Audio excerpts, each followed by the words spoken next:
지난주의 말씀은 느헤미야의 말씀은 성전, 하나님의 성벽을 재건함으로써 다시 한번 우리에게 회복과 그리고 하나님의 구속사를 이루는 느헤미야 말씀에 이어 오늘은 동일하게 에스라의 말씀으로 시작합니다. 느헤미야의 말씀을 우리가 어떤 하드적인 면에서 하드라고 표현하면 오늘 에스라의 말씀은 소프트한 하나님의 말씀을 통해서 다시 한번 하나님의 성전된 바로 유형적 성전이 아니라 이제는 우리 안에 하나님의 전사모신 무형적인 이 소프트적인 차원에서 하나님의 말씀 그리고 하나님의 성전을 재건하는 가르침으로서 세워지고 또 다시 한번 회복되고 새롭게 함으로써 하나님의 나라가 우리 안에 확증되어지고 증거되어지며 선포되어지는 바로 에스라의 말씀으로 시작합니다. 한 청년이 길에 지나가다가 스승을 봅니다. 그때 스승이 제자에게 이렇게 말합니다. 한 청년에게 너는 나를 따라오너라. 그러니까 그 청년이 보았을 때에는 많은 기적과 그리고 보리떡 5개 물고기 2마리로 5,000명을 먹이고 안진뱅이를 일으키고 소경의 눈을 뜨는 그 아름다움과 화려함 속에서 따라다니다가 주께서 이제 피로와 누더기 옷과 땀 흘림과 그리고 많은 사람으로부터 조롱과 멸시와 그리고 예수님께서 십자가의 고난의 길을 가야 하는 데 있어서 너는 나를 따라오너라. 그러니까 이 지혜롭고 똑똑한 청년이 말하기를 선생님 잠깐만요. 죄송합니다. 나로 내 부친을 장사하고 예수님을 따르겠습니다. 자기의 지혜와 똑똑한 슬기력을 동원하여서 그 청년은 예수님께 그렇게 고백합니다. 또 길에 지나가다가 한 농부에게 농부여 너는 나를 따라오너라. 그러니 한 농부는 들고 있는 연장과 그물을 다 버려두고 다른 사람도 있지만 잠깐만요. 내가 지금 잠깐 가서 밭에 가서 추수를 해다 놓고 그때 주님을 따르겠습니다. 오늘날도 많은 사람들이 예수님을 믿으면서도 예수님 죄송합니다. 죄송해요 하면서 아직도 하나님 앞에 나오지 못하며 자기의 가지고 있는 소유를 버리지 못하는 다시 한번 우리가 예수님께 구속사를 힘입어서 성도요 자녀되었음에도 불구하고 우리의 죄와 죄악을 주님께 드리지 못하며 버리지 못하는 아직도 만삭되지 못한 성도로 있다고 하는 이 사실 그것은 또한 구원의 은혜로 되었지만은 진리로 말미암아 우리를 심판하실 때에 주께서 심판하실 때에 반드시 그것 또한 심판을 받는다고 하는 것입니다. 이 에스라의 말씀은 성전을 건축한 이후에 성전을 봉헌하고 이제 유월절을 지키며 그 유월절을 지나서 이제 하나님의 말씀을 통하여 주의 백성들이 다시는 성전을 파괴하거나 하나님을 떠나거나 이제 죄의 원인으로 말미암아 바벨론의 포로로 잡혀갔던 그 조상들이 애국으로 잡혀갔던 시절을 다시는 반복하지 않도록 이 에스라는 결심하고 하나님의 율법의 말씀을 가르치기로 작정합니다.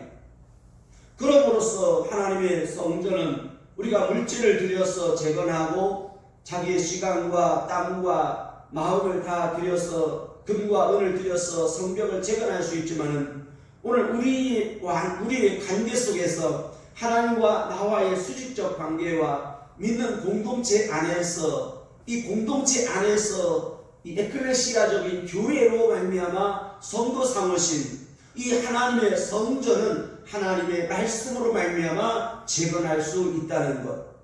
그러므로 성전을 봉헌한 이후부터가 오늘 에스라의 말씀으로 시작합니다. 그때의 성전을 봉헌하고 나서 유월절을 지킬 때에 그들에게 하나님께서 3가지를 축복하셨는데 그것은 바로 6장 20절에 제사장들과 레위 사람들이 일제의 몸을 정결케 하여 다 정결함에 그랬습니다. 오늘 우리가 하나님 앞에 나와서 먼저 하나님 앞에 나아갈 수 있는 길은 정결케 되는 것입니다. 내 몸과 내 마음과 내 옷가짐을 정결케 하는 데 있습니다. 하나님께서 첫 번째로 원하는 것은 정결케 하는 것입니다. 오늘 여러분의 삶의 방식에 있다고 하는 거예요.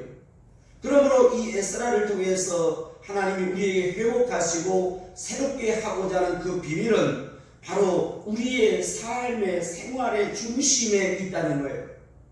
그러므로서 아브라함과 이삭과 야곱에게 선진들에게 계속해서 하나님께서 말씀하시고 그 선진들의 구속사의 이야기를 통하여 우리에게 무엇을 교훈하고 있냐면 너의 소유와 너의 삶 속에 있는 우상의 그 작은 내가 깨닫지 못했고 알지 못했던 우상 가지고 너는 버리라고 하는 것입니다. 오늘 우리가 어떤 우상 앞에 절하진 않지만은 아직도 그 우상의 삶 속에 내 습관적으로 배어 있는 것이 있다는 거예요. 조상으로부터 바라보면서 조상이 하던 행동을 내가 하나님 앞에 나왔음에도 불구하고 그 습관이 내게 젖어 있다고 하는 이 문화. 그러므로 하나님께서 야곱을 첫 번째 야곱강 강가에서 이스라엘이라고 말씀하시고 두 번째로는 그 야곱은 모든 것을 다 잃어버리고 낙심하고 좌절하고 성공했거나 승리했다고 하는 것은 하나도 없고 모든 걸 다 만신창이가 되어버린 이 야곱, 그때야 오늘 사랑하는 딸 디나까지도 오늘 만신창이가 되고 말합니다. 자기 아들들은 살인자가 되고 말았습니다. 자기 아들은 다른 형제를 팔아넘기는 죄를 범하게 됩니다. 야곱은 참으로 기쁨이 없었습니다. 즐거움도 없었습니다. 의지할 때도 없었습니다. 그때에 야곱이 하나님을 만납니다. 그때 하나님께서 야곱에게 오늘 다시 한번 하나님께서 이스라엘이라고 하는 칭호를 주는데 그 이스라엘 칭호를 받게 되는 것이 상수리 나무 밑에에 자기의 유모와 그리고 자기의 모든 종들의 귀걸이까지도 다 벗어서 상수리 뿌리 나무 밑에다가 묻어버립니다. 상수리 나무라고 하는 것은 바로 우상을 상징하는 나무입니다. 이 우상을 상징하는 나무 밑에다가 종들이 붙여있는 모든 귀걸이와 그 팔찌와 액세서리까지도 땅에 묻었다고 하는 사실입니다. 그때에 하나님께서 이스라엘이라고 한다는 사실입니다. 오늘 우리가 하나님 앞에 부르심을 받아서 은혜와 진리로 말미암아 하나님의 성도가 되었고 이제는 은혜와 진리 복음을 누리면서 정결케 됨으로 예수 그리스도의 보혈의 피로 말미암아 씻김 받고 나서 우리가 하나님의 말씀 앞에서 생활할 때에 나는 진정으로 성도요 이제는 아들이 될 수 있다는 것입니다. 하나님께서 예수 그리스도의 보혈의 피로 하나님의 성도가 되었으면 이제는 성령 충만함으로 말미암아 성화에 이르게 하시고 이제는 아름다운 하나님의 영적 세계에 그 하나님의 영광의 즐거움에 참여하는 영화의 삶을 누리게 하는 것입니다. 영화라고 하는 것은 하나님 나라의 소망이 영화가 아닌 것입니다. 하나님께서 오늘 또 우리를 구원하시고 부르신 것은 바로 예배를 통하여 하나님의 영광에 참여하는 시간인 것이니 이 모든 범사가 바로 예배하는 삶이요 하나님을 사랑하는 것이요 내 이웃을 내 몸과 같이 사랑하는 것 또한 바로 영화의 구원의 삶을 누리는 데 있는 것입니다. 찬양할 때에 기도할 때에 감사할 때에 또 헌신할 때에 영화의 삶을 온전히 누리게 되는 것입니다. 그러므로 하나님은 성전을 재건하고 두 번째로 하나님의 성전을 봉헌한 다음에 유월절을 시작합니다. 유월절이라고 하는 것은 양의 피를 문설주에 바름으로써 그 죄와 사망과 그 재앙을 유월하다 넘겼다 이걸 패스오버라고 합니다. 넘겼다고 하는 것입니다. 죄와 사망과 나의 과거의 모든 생활은 예수 그리스도의 이름으로 말미암아 오늘 다 유월하게 되었고, 대신 나에게는 생명과 기쁨을 하나님이 허락하였으니 두 번째 정결케 됨으로써 이제는 즐거움에 참여케 하는 것입니다. 오늘 성전을 봉헌하고 유월절을 지킴으로써 그 유월절을 지킴의 첫 번째 조건은 정결케, 두 번째로 즐겁게 하시고 그랬습니다. 6장 22절, 즐거움으로 7일 동안 무교절을 지켰으니 이는 여호와께서 저희로 즐겁게 하시고 그럽니다. 즐겁게 하셨다.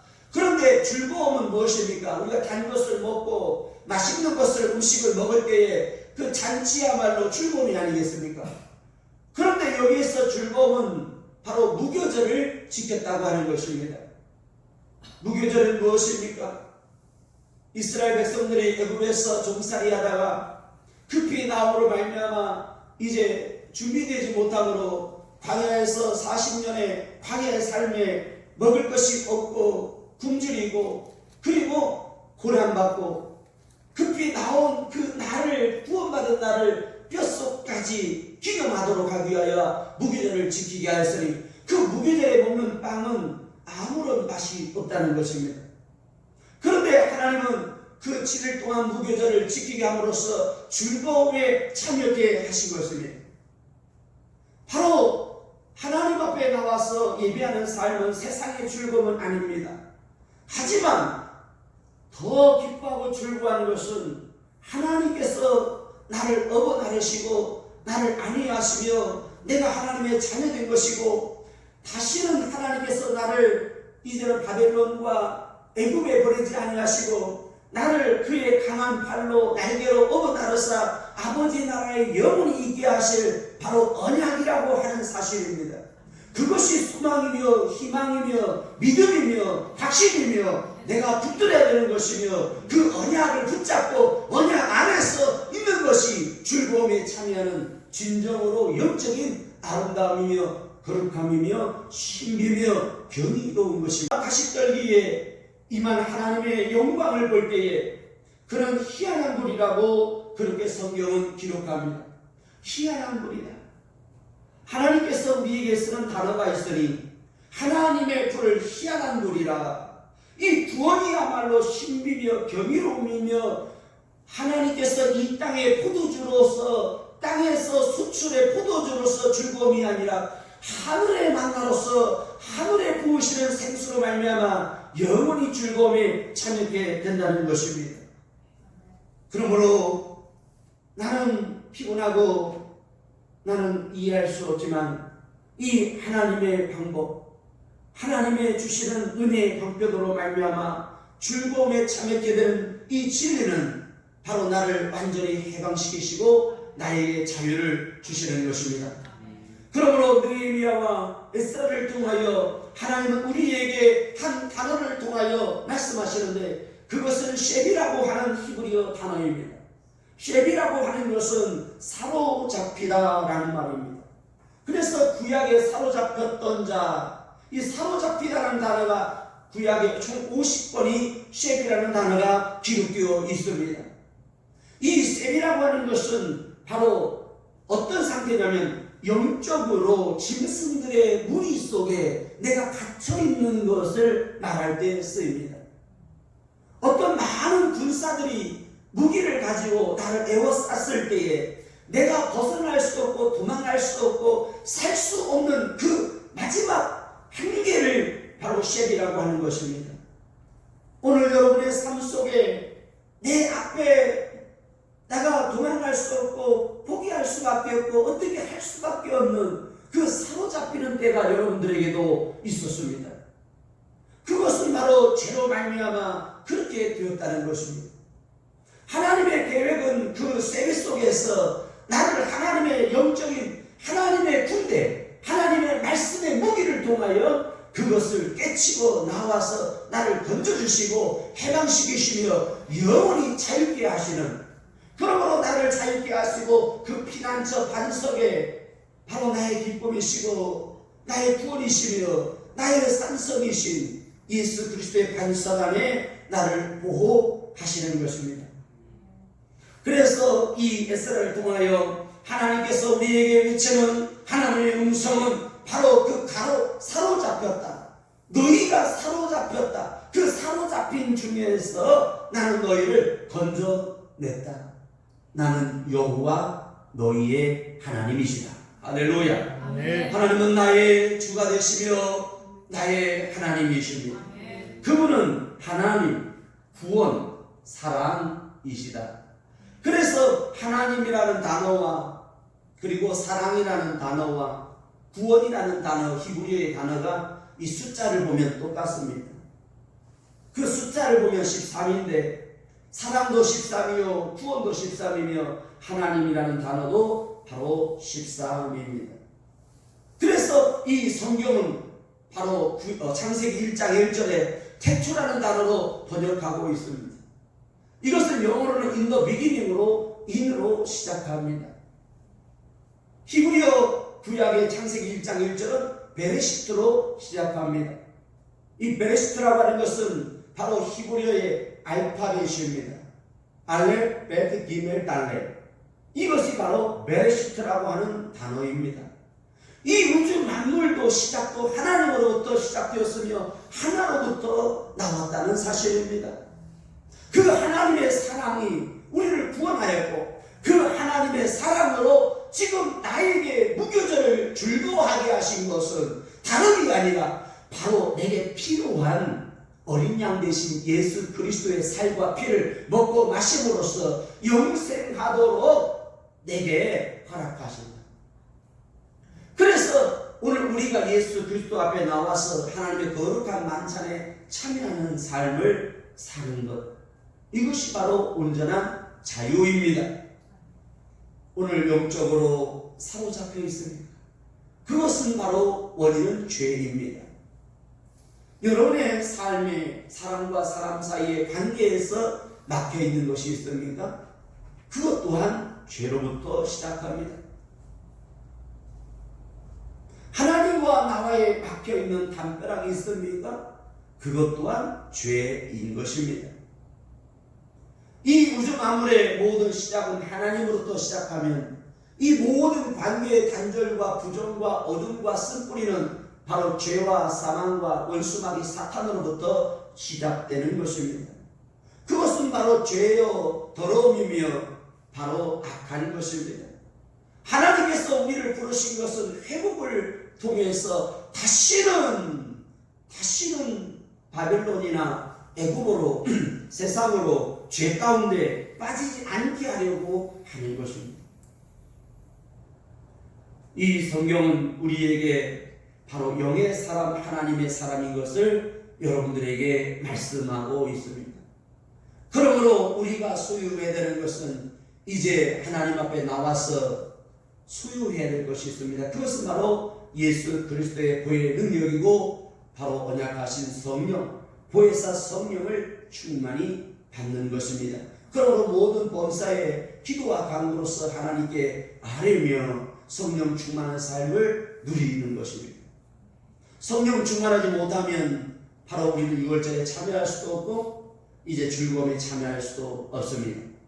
교회를 다니면서도 성령 충만하지 못하기 때문에 주일에 문제가 생기고 계속해서 주일을 빠지게 되는 것입니다.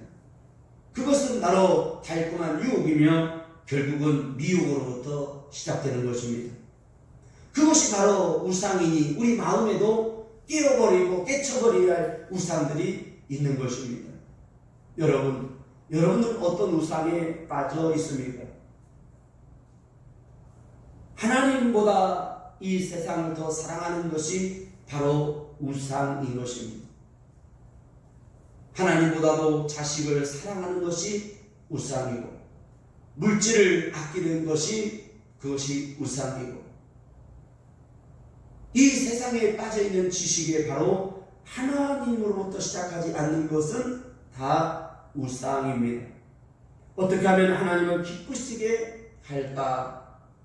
하나님을 사랑하고 하나님을 기쁘시게 하는 것, 이것이 바로 하나님께서 우리를 기뻐하시고 하나님이 우리와 함께 하시는 축복입니다. 오늘 여러분들은 홍해를 건넜다면 요단을 건너가야 합니다. 이스라엘 백성들이 약속의 땅에 들어갈 때에 반드시 통과한 강이 있는데 그것은 바로 요단강입니다. 그래서 밖에서부터 가나안 땅으로 들어옵니다. 근데 이 가나안 땅에서 이 요단을 바깥으로 나갈 때, 그래서 이 요단이라는 강은 두 단어로 뜻을 풀이합니다. 하나는 심판이라는 단어입니다. 우리가 이 가나안 땅에서 요단을 건너가게 되면 그때의 요단은 심판이라는 요단입니다. 그런데 밖에서 요단강을 건너 가나안 땅으로 돌아갈 때는 이 요단이라는 것은 축복이라는 단어로 쓰입니다. 똑같은 단어인데 그렇습니다. 여러분들이 이 땅에서 지금 이 세상에 살고 있지만 내가 하나님 중심으로 하나님을 기쁘시게 하며 사는 것은 축복이지만 이 세상에서 아직도 저 세상을 바라보고 세상을 동경하며 세상의 우상을 그리고 세상에 속해 있는 것을 하나님보다도 더 관심 있고 사랑한다면 그것이야말로 심판인 것입니다. 오늘 여러분들이 건너지 못한 요단이 있다면 빨리 그 심판대에 버리시고 그 상수리 나무 밑에 묻어버리시기를 바랍니다. 서울에서 잘 나가는 조폭 대장이 있었습니다. 그 조폭 대장이 예수님을 믿고 이제 신학을 하게 됐는데, 그래서 목사가 되기 전에 신학을 다니면서 BMW를 타고 이제 신학생이 되어서 타고 다닙니다. 그런데도 신학교를 다니면서 아직도 그 조폭의 세계에 관련된 것을 끊지 못하고 계속해서 수고받아서 나가서 전화를 받고 그럽니다. 그때에 그 조폭된 신학생에게 이런 말을 했습니다. 당신은 여기 선지 학교에 왜 왔는가? 그러니까 예수 믿고 목사 되려고 왔다. 당신은 BMW 타고 핸드폰 들고 다니면서 아직도 조폭의 세계에서 끊지 못했다면 당신은 선지생도로서 자격이 없다. 그냥 아주 우스갯소리로 그렇게 했습니다. 그리고 나서 몇 년이 지났는데 목사님이 되어서 한번 만났습니다. 아이고 목사님 안녕하세요.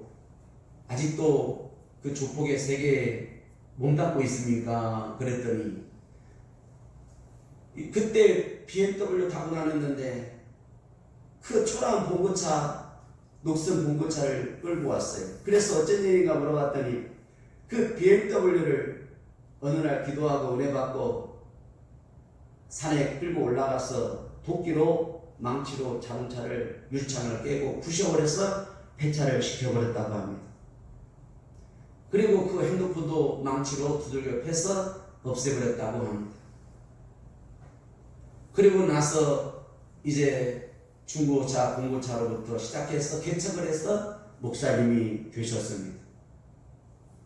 오늘 이 세상이 아무리 아름답고 거룩해 보인다 할지라도 하나님의 것이 아니거든 먼저 정결케 해야 합니다. 그리고 하나님의 말씀으로 즐거움에 참여해야 하는 것입니다. 이것이 믿는 자의 모습입니다. 그리고 세 번째, 하나님께서 되어지는 것이 있으니 6장 22절에 보니까 힘있게 하도록 하셨습니다. 하나님이 전 역사하는 손을 힘있게 하셨다 그랬습니다. 힘있게 하도록 하셨다 그랬어요. 하나님께서 다 도와줬다. 하나님께서 그냥 음식 다 해가지고 벌려라 해서 입에 넣어줬다 이게 아닙니다.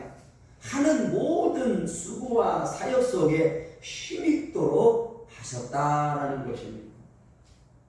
그러므로 모든 것이 하나님 믿으면 만사형통 모든 것이 다 잘 된다 그렇지 않습니다. 이것은 바로 우리의 혈과 정과 육으로부터의 신앙이며 바로 신념입니다. 이렇게 아직도 교회가 세워져 가고 있다는 것입니다. 이러한 것으로 교회가 세워져 가서는 안 됩니다. 그래서 에스라가 이제 이 에스라라고 하는 단어의 뜻은 하나님께서 도우시다라는 말이에요.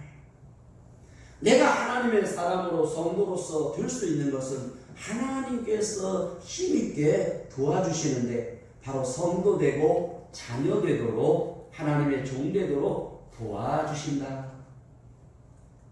그러므로 성령 하나님이 여러분들을 돕고 계십니다. 도와주십니다. 이 에스라는 어떤 사람인가를 알고 난 뒤부터 제 자신이 하나의 롤 모델로 삼았는데 이것이 바로 에스라입니다. 에스라는 바로 하나님의 말씀을 연구하고 준행했다. 바로 하나님의 율법의 말씀을 익숙한이라고 풀이하고 있습니다. 한번 보겠습니다. 7장 6절입니다.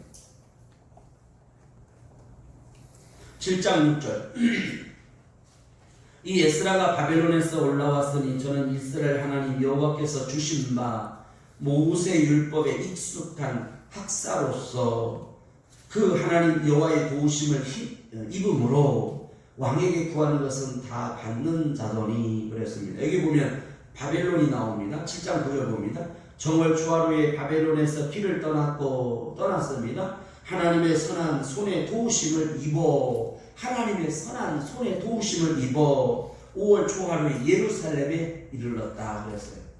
바로 이 사람 또한 바벨론에서 예루살렘으로 왔습니다. 오늘 여러분 세상에서 하나님께 나와야 됩니다. 오늘 이 에스라는 어떤 사람인가 보니까 모세 율법에 익숙한 학사로서 익숙하다라는 말은 사파르라는 단어입니다. 사파르 히브리어 사파르라는 말은 익숙한 그것은 바로 이 사파르라는 단어가 익숙한이라고 번역된 것은 곁에 두다.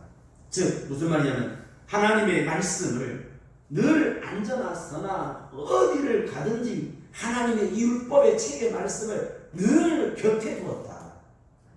그래서 눈을 감고도 찾을 수 있고 내가 바로 그냥 언제든지 원하면 찾을 수 있도록 익숙한 사파르라는 오늘 여러분들이 하나님을 가까이 해야 돼요.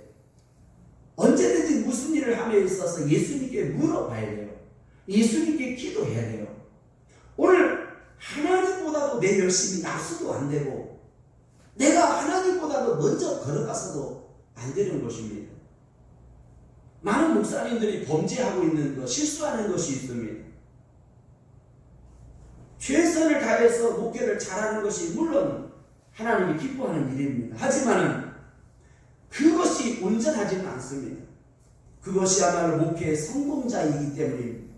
목회의 성공이라고 하는 것은 진정으로 세례 요한을 추천합니다. 세례 요한은 목회에 성공하는 것처럼 보였습니다. 그러나 그는 힘듦에도 감당할 수 없다라고 하는 방향성과 정신으로 살았습니다.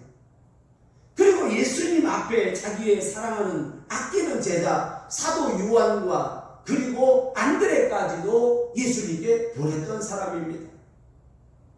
예수님께 귀하게 쓰인 두 제자가 있으니 바로 요한과 안드레입니다. 여러분 생각해 보세요.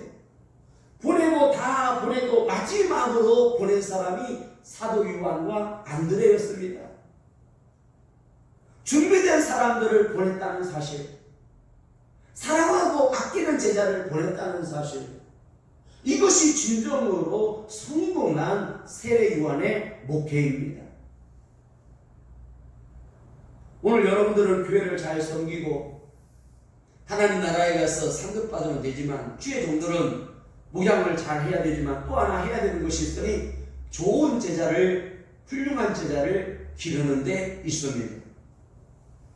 그래서 제자를 기르는 삶을 보면 그 제자가 낙심되고 제자에게 인생의 경륜과 목회의 경륜을 통해서 가르쳐주는 그 한마디, 그 양치기 리더십의 한마디를 줄 수 있는 그 목회는, 양치는 리더는 앞에 가서 종을 치는 리더도 있지만 뒤에서 밀고 가는 리더도 있지만 양들과 함께 있는 목회자도 양치는 자도 리더십도 있다라는 것을 가르쳐 줄 수 있는, 그 문제를 보지 못하지만 문제를 지적해 줄 수 있는 훌륭한 선배 의사가 되어야 하는 것입니다. 이 학자 에스라는 바로 그런 사람이었습니다. 그 율법을 자기가 자기 앞에 두었습니다. 그 율법이라는 말은 이 초상이라는 단어에서 시작합니다. 이 토라라고 하는 이 토라라는 것은 엄밀히 말하면 교육이라는 단어입니다. 이 교육이라는 토라라는 단어는 어디서 오냐면 화살이라는 단어에서 옵니다. 근데 이 화살이라는 단어가 키스라고 하는 입맞춤이라는 단어와 같이 쓰입니다. 즉 하나님의 율법이, 이 화살이 어디서 오냐면 바로 관역을 향하여 가야 할 화살이라는 것입니다. 그래서 내가 바라봐야 할 초상이다. 이것은 바로 그리스도의 도요, 하나님의 도를 우리에게 보여줬다. 이 에스라는 율법을 연구하고 준행했다. 바로 지켜 행했다 그 말. 그냥 가르치고 지식이 아니라 지켜 행했다. 제가 늘 마음 아프고 제가 내 안에 영적 싸움이 있는데, 그것은 바로 무슨 싸움이냐면 교회를 크게 건설하고 성도들을 많이 목양하고 이거에 나는 관심이 없습니다. 오로지 나의 관심과 내가 해결해야 할 문제는 아직도 내가 이 하나님의 율법의 말씀, 이 하나의 이 율법을, 이 담벼락을 내가 뚫고 나가는 것입니다. 이것이 나에게는 숙제예요. 내가 완성해야 할 일인 것입니다. 목회도 하나님이 하시는 거고 부흥회도 하나님이 하시는 걸 믿습니다. 부흥하면 뭡니까? 예수님이 십자가 질 때 떠나는데 오늘 우리는 저기에 속으면 안 됩니다.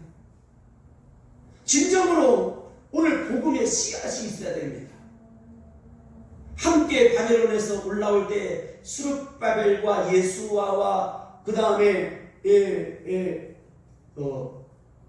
모르드게와 그 다음 에스라와 이런 사람들, 네일 사람들, 노래하는 사람들, 하나님의 유다 백성들이 함께 올라오죠. 그때 사마리아 360명이 올라왔다고 그렇게 기록하고 있습니다. 무엇을 말씀합니까? 그래서 이 스룹바벨이라는 단어가 에스라에 계속해서 나옵니다. 이 스룹바벨이라는 뜻은 바로 바벨의 씨앗이다 그 말이에요. 내가 너를 바벨론에서 낳았다. 그것은 바로 예수 그리스도 안에서 내가 너를 낳았다 인 것입니다. 이 스룹바벨은 다윗의 바로 손이며 하나님의 구속사의 자손들 아닙니까? 오늘 내가 써야 되는 것은 하나님의 율법으로부터 나와서 하나님의 거룩하신 은혜와 진리신 복음으로 내가 완성되어져야 하는 것입니다. 아직도 복음에 들어가지 못했다면 오늘 여러분들은 율법을 교육받아야 됩니다. 그래서 이 토라라고 하는 율법은 바로 교육이라는 말이에요. 그래서 우리 세계가교회가 철저하게 이 시대의 모든 교회들에게 해야 할 일은 교육인 것입니다. 철저하게 교육시키시고 그 다음에 가르치는 것. 그러므로 예수님께서 우리에게 부탁한 것은 가르쳐 지키게 하라. 볼지어다 세상 끝날까지 내가 너희와 항상 함께 있겠다는 것입니다. 그래서 가르쳐 지키게 하라는 말을 다시 번역하면 지킬 때까지 가르치라는 거예요. 듣기 싫어도 하라는 말이에요. 싸워도 하라는 말이에요. 완성하라는 말입니다. 여기서 뛰쳐나가면 어쩔 수 없죠. 그 진리로 깨우치고 그 진리 안에서 해방받을 뿐만 아니라 이제는 진리 안에서 누리는 삶을 사는 거예요. 누린다는 것은 적극적이고 진취적이면서 생산적이고 능동적인 모든 자세를 말하는 것입니다. 어쩔 수 없이 내가 교회에 나가야 된다. 어쩔 수 없이 내가 교회 다니는데 그 교회가 건축하니까 내가 이제는 마지못해서 헌금해야 된다. 내가 집사니까 헌금하고 내가 어쩔 수 없이 인간적으로 정으로서 내가 헌금한다. 그렇지 않습니다.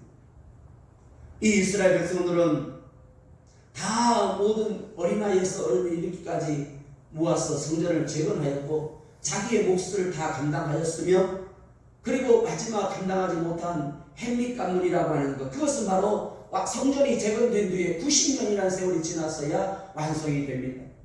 금장색으로 완성합니다. 이것은 바로 뭡니까? 내가 끝까지 구원을 완성해 가야 할 수고요, 바로 하나님의 영광인 것입니다. 오늘 여러분 각자가 내가 감당해야 할 것, 오늘 감당해야 할 시련이 하나님 앞에 상급의 구원이 있는 것입니다. 심판은 우리를 하나님이 부정적으로 심판하기 위한 것이 아니라 상급을 주기 위한 영광의 면류관의 구원인 것입니다. 그러므로 구원도 받고 상급도 받고 칭찬도 받고 바로 하나님의 즐거움에 참여하는 구원을 받으라는 데 있습니다.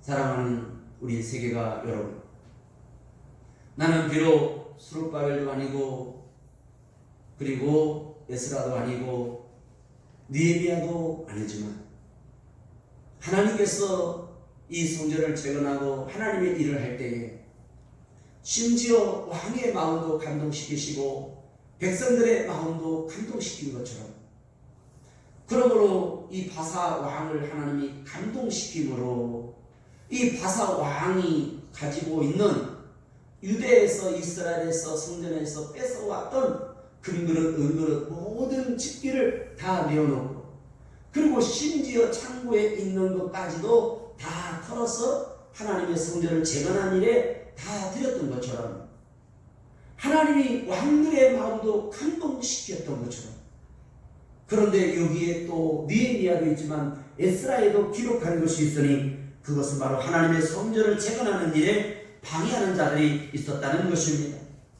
하나님의 눈에 보이는 성전을 재건하는 것도 방해가 있지만 오늘 우리의 마음의 성전을 재건하는 일에 있어서도 오늘 방해하는 요소들이 있습니다.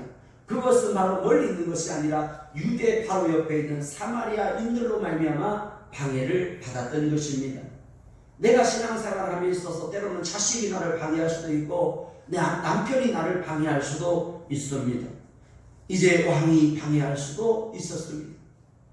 오늘 여러분들은 좌편에 쓸 것인지 우편에 쓸 것인지를 결정하십시오.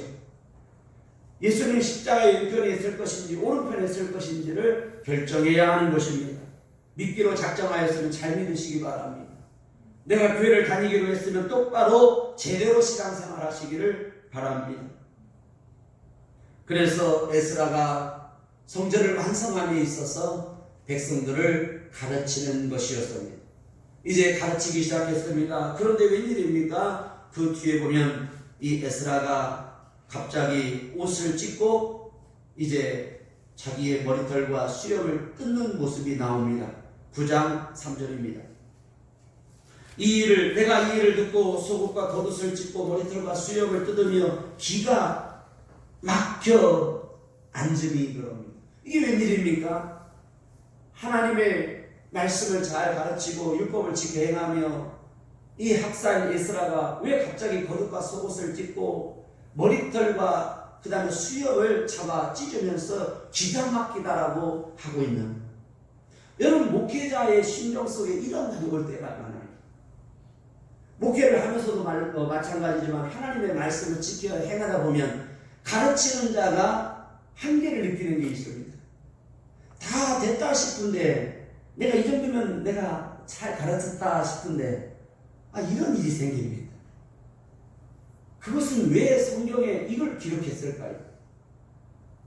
내가 아무리 은혜 속에서 하나님의 신앙생활을 바르게 한다 할지라도 오늘 나에게 어느 날 갑자기 올 수 있는 것이 있는데 그것이 바로 보이지 않는 우상인 것입니다.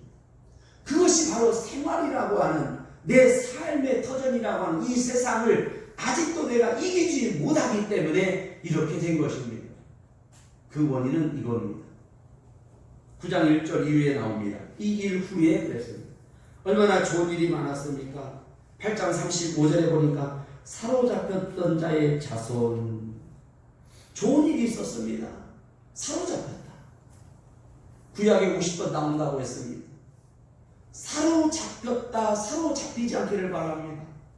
여러분 무엇에 사로잡혀 있습니까? 일명 이걸 우리가 심리학이나 정신과에서는 뭐라고 하죠? 상처라고 하죠. 화병이라고도 하죠. 또 우울이라고도 하지요. 또 이걸 뭐 정신분열이라고 하고. 오늘 여러분들은 어디에 붙잡혀 있습니까? 제가 가만히 보니까 저는 뭐에 붙잡혀 있나 보니까 아직도 두 개에 붙잡혀 있더라고. 하나는 아직도 내가 죽지 못한 거. 내 성질이 아직도 죽지 못한 거. 내 안에 있는 요 아직도 내가 이게 죽지 않았더라고요. 불씨가 아직도 제 속에 살아있는 걸 느껴요. 그리고 두 번째 내가 붙잡혀 있는 거 보니까 자식을 사랑하는 게 붙잡혀 있더라고요. 이제는 혈과 육과 정도 십자가에 못 박아놓고 제가 보니까 사랑하는 부모도 보내고 아내도 보내고 결국은 자식도 다 이 세상에 결국은 떠나보내야 할 존재 아니겠습니까?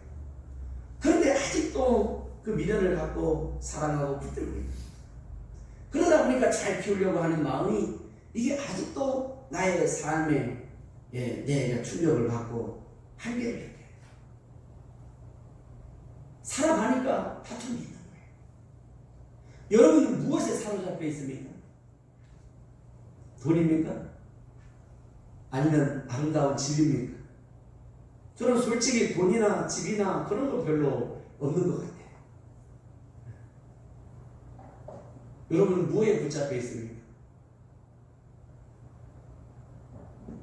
그 붙잡힌 것이 큰 것 말고 아주 극히 작은 거 있으니 부함직하고 먹음직하고 지렇게 탐스러운 것, 육신의 정욕이요 안목의 정욕이요 이 셈의 자랑에 붙잡혀 있는 거예요. 아직도 여러분이 붙잡혀 있다는 것, 그게 뭘까요? 이 에스라가 속옷과 겉옷을 찢으면서 수염을 잡아 뜯고 머리를 잡아 뜯으면서 애통해하고 기가 막히는 이 모습은 어디에 있나요? 그들이 하나님 말씀 들을 때 자리에 일어나서 말씀 들을 때에 그들이 울면서 아멘 아멘 하고 손을 들면서 하나님께 찬송과 영광을 드렸던 그들의 모습은 다 어디 가고 그들은 세상으로 돌아갔다는 것입니다. 예수님을 따르던 많은 무리들이 예수님 십자가 앞에 돌을 던지고 다 떠나갔습니다. 평생을 어둠 속에서 살아야 할 문둥이 10명을 예수님이 고쳐주십니다. 그런데 다 자기의 고향으로 돌아가다가 한 명만 예수님께 돌아옵니다. 목회를 하고 교육을 시키고 훈련을 시키면서 느끼는 것이 있습니다. 잘 키워서 이제 훈련시켜서 하나님의 사람들로 다 떠나죠. 그런데 1년에 한 번 전화라도 한 번 주면 좋을 텐데 뭐가 이렇게 바쁜지 전화도 없어요.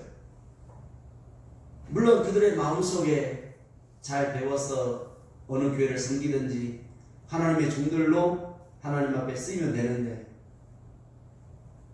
우리는 참 세상으로 돌아가기에 너무나 빠르고 너무나 인색한 걸 봅니다. 지금도 100만 원은 여러분 큰 돈이지만 여러분 10년 전, 20년 전만 해도 100만 원은 큰 돈입니다. 우리가 금반지 하나를 팔면 17만 원, 24만 원 받습니다. 그 아끼는 반지 팔아서 남을 주고 도와주고 선교하는 것이 결코 쉬운 일 아닙니다. 대가를 바라고 한 것은 결코 아닙니다. 오늘 에스라가 수염을 뜯는 것은 자기의 수고를 대가를 못 받아서 머리를 뽑는 것은 아니었습니다. 하나님 앞에서 하나님의 말씀을 지켜 행하지 않는 저들을 볼 때에 가슴은 찢어진 것입니다.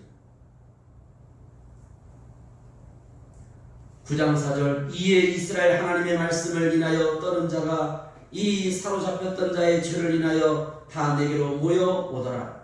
내가 저녁 제사 드릴 때까지 기가 막혀 앉았더니 했습니다.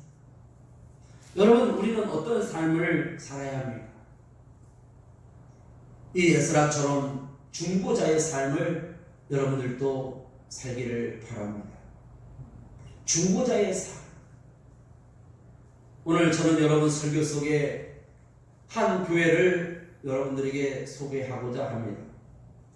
그 교회는 안양에 있는 동강교회라고 하는 교회입니다. 그 교회는 교회를 설립한 지 30년이 넘었습니다. 그런데 자기 교회 하나 지금도 없고 상가에서 전세 교회로 있습니다.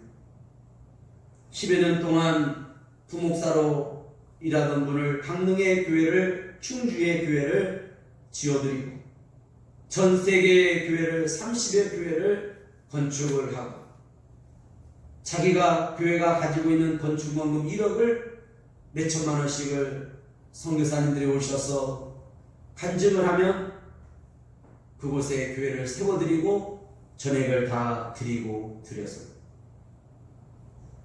이제 은퇴할 날이 몇 년 남았습니다. 그 전에 교회를 하나, 상가라도 하나 사서 하나님께 드리고자 하는 성전 봉헌을 하고 싶은 기도 제목이 생겼습니다.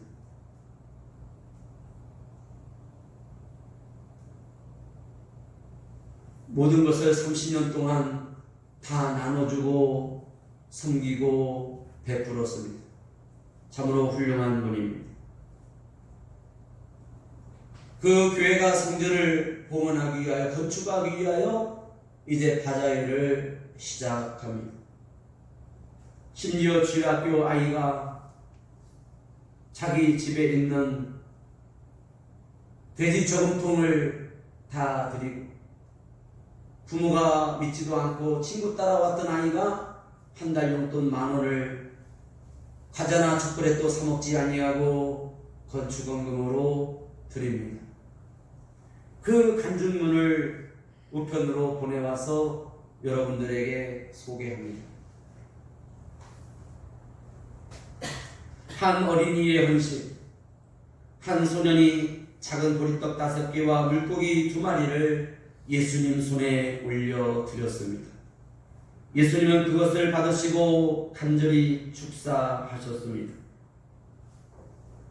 지난 주일 오후 예배는 금년 들어 처음으로 새 성전 건축 헌신 예배로 하나님께 드렸습니다. 어린이들이 사랑의 밥그릇에 동전을 모아 하나님께 드리는 손길이 너무나 아름다웠습니다. 그 어린이들 중에 가난한 작은 소녀가 눈물겨운 건축원금을 드렸기 때문입니다.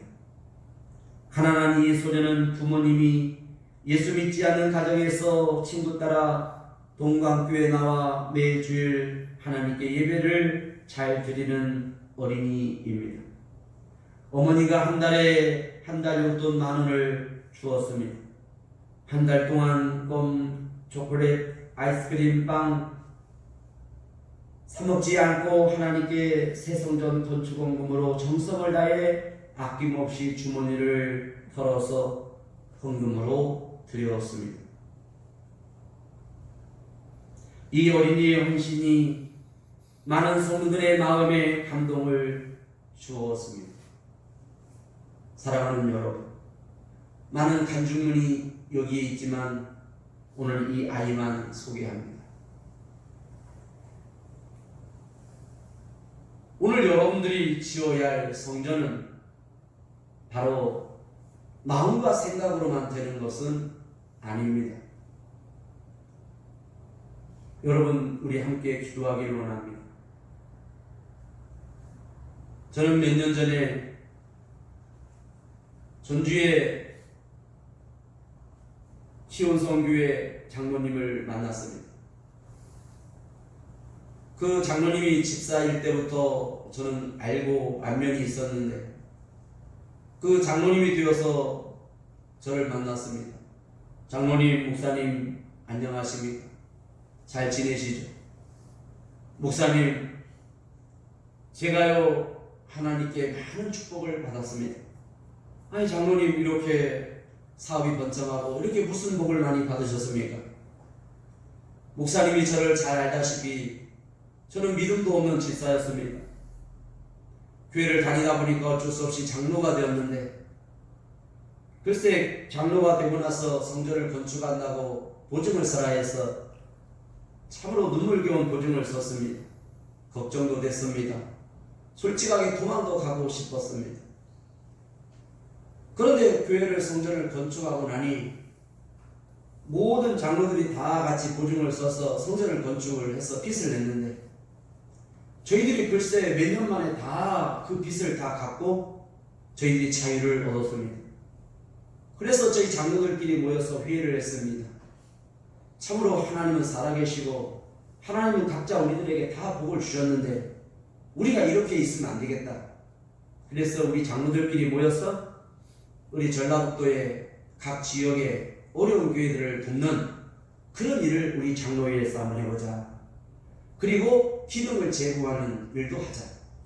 그래서 성전을 건축을 하지 못하는 교회들을 돕고, 그리고 강례상이 필요하면 강례상을 드리고, 또 사택을 고쳐드려야 되면 사택을 고쳐주는, 우리가 그런 일을 한번 해보자.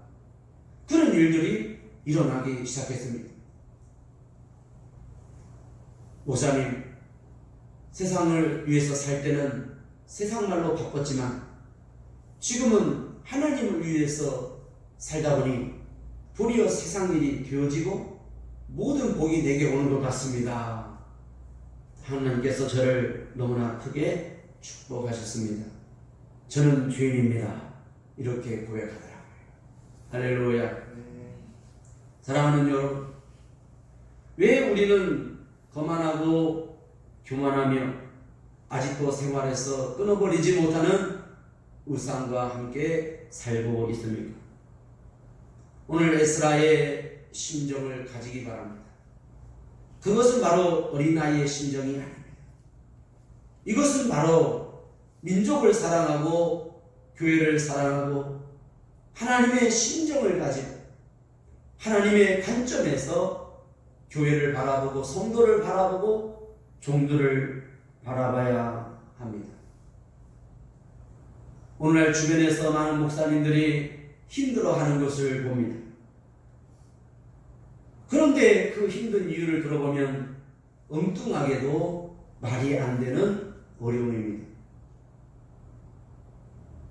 그것은 목사 그리고 장로님과 관계에서 서로 의견 다툼이 있다는 것, 그것 때문에 힘이 아파합니다. 교회 장로님이 계시면 당연히 다툴 수도 있고 싸울 수도 있습니다. 없으면 싸울 일도 없죠. 그러나 오늘 우리가 지켜야 되는 것, 그것은 바로 하나님의 사랑과 예수 그리스도의 진리고, 그것은 성령 충만을 받는 데 있습니다. 그러지 못하기 때문에 우리는 지팡이를 짚는 것이고 우리는 병원의 응급실에 실려가는 영적인 환자가 된 것입니다. 사랑하는 세계가 성도 여러분, 오늘 하나님의 성전을 재건하셨습니까? 유월절을 지키셨습니까? 정결케 하시고 즐거워하시고 힘있게 하나님의 주의기를 예비하는 세례요한과 같은 자세를 가지고 하나님의 나라가 여러분의 신령과 여러분의 가정과 그리고 이 땅의 모든 교회들과 아버지의 나라에 하나님의 영광과 존귀가 거룩과 찬송이 함께하기를 예수의 이름으로 명령합니다. 기도하겠습니다.